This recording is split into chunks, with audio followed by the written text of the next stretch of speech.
इन्होंने 80 करोड़ लोगों को कहा 5 किलो अनाज आपको फ्री में मिलेगा, अनाज खाओ, कोई काम करने की जरूरत नहीं है। तो इनके हमें षड्यंत्र को जानना पड़ेगा।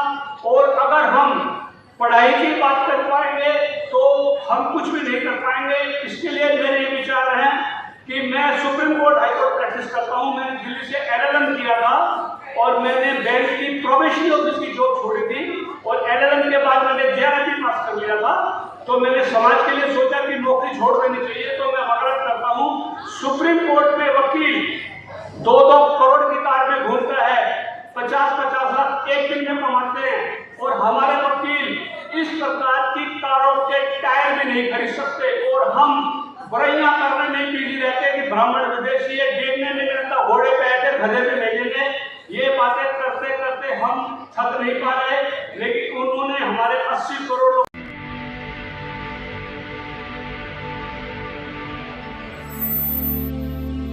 साथियों, ये आप सबको पता है कि जब से नरेंद्र मोदी गवर्नमेंट आई है 2014 में, उसके बाद से हमारे समाज में लोगों को नौकरियां नहीं मिल पा रही है। लेकिन हमने कभी भी ये नहीं सोचा कि जब ये देश, एक बार खंडन कर देता हूँ, हम लोग नाम को कोट न करें।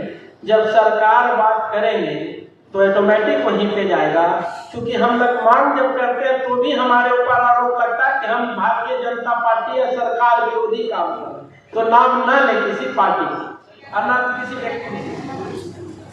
साथियों, ये सवाल उठता है कि हमने कभी भी ये विचार नहीं किया, जब ये देश आजाद हुआ था तो ये सत्ता इन्होंने 100 कार्ड अपर कास्ट के 15% लोगों को ब्रिटिश सरकार ने क्यों दी, ये हमें क्यों नहीं दी? इसके लिए हमें जानना जरूरी पड़ेगा कि ये 5000 साल से आप सबको पता है एक ये व्यवस्था चली थी, वर्ण व्यवस्था।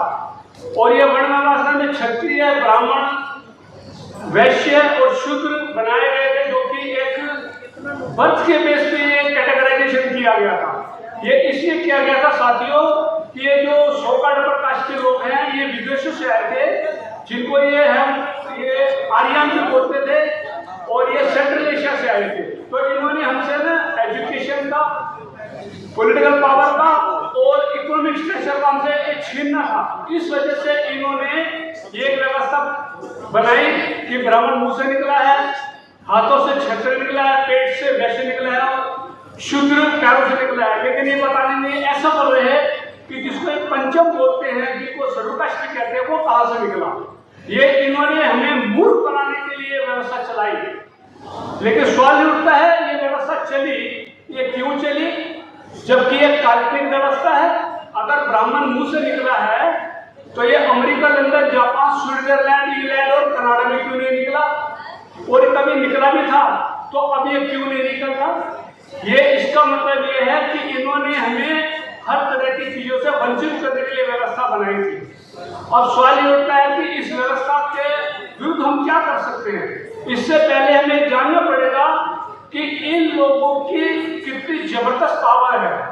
इंग्लैंड में 45 लाख रुपए हर साल की ऋषि सुनक के पापा फीस भरते थे। फिर वो ऑक्सफोर्ड यूनिवर्सिटी में पढ़े।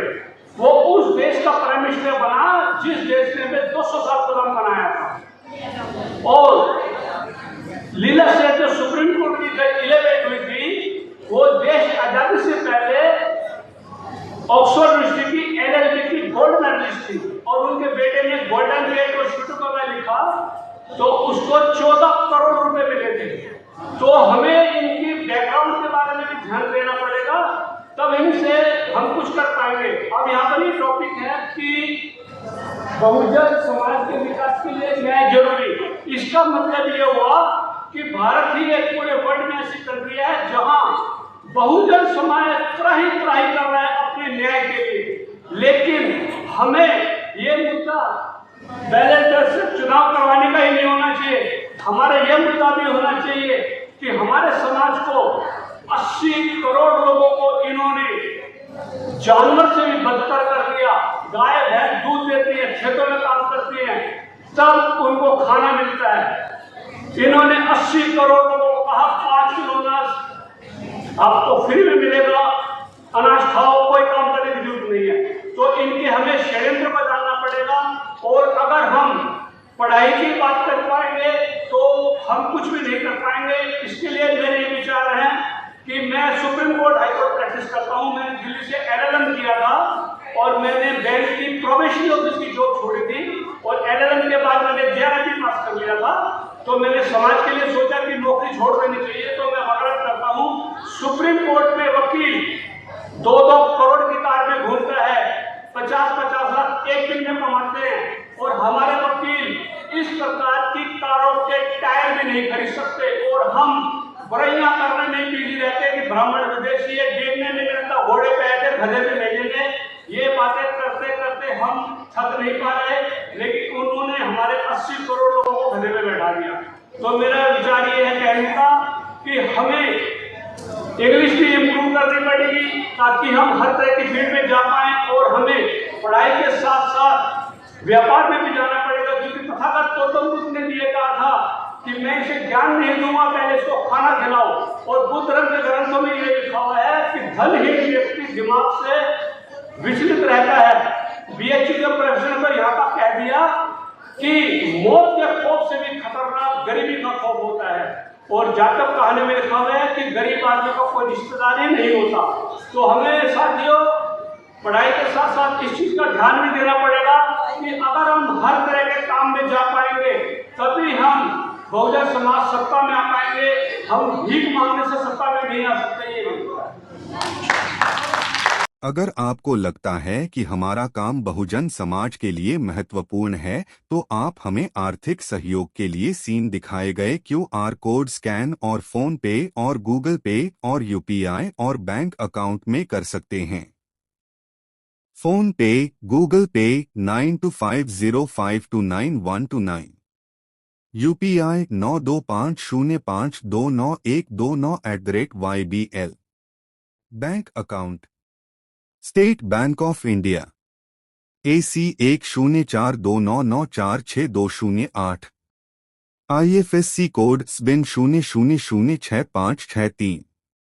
आपका छोटा से छोटा सहयोग समाज और हमें और मजबूत करेगा, जिससे हमें बहुजन पत्रकारिता में और निष्पक्ष बनाने में मजबूत करेगा। जय भीम, जय भारत।